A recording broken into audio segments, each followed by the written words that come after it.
Close.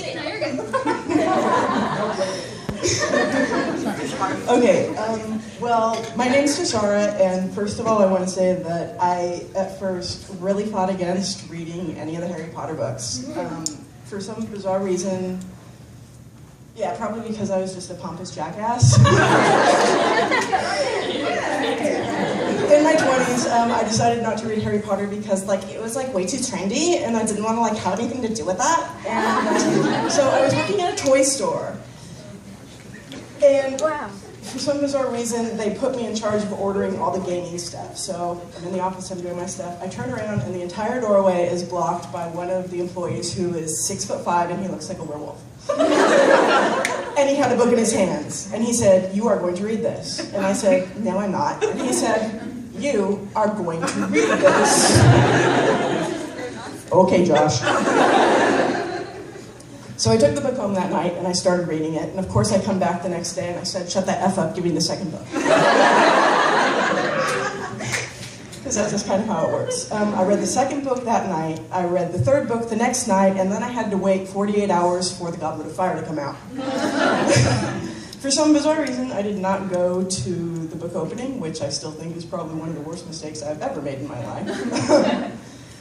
But it was the most amazing experience I have ever had, and you know what?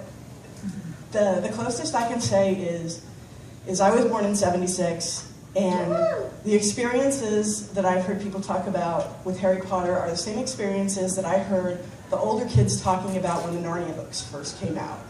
And when my grandparents talked about, and people our grandparents' age talked about Lord of the Rings coming out, and I said, this is something that you can't miss it, period. You just cannot miss it.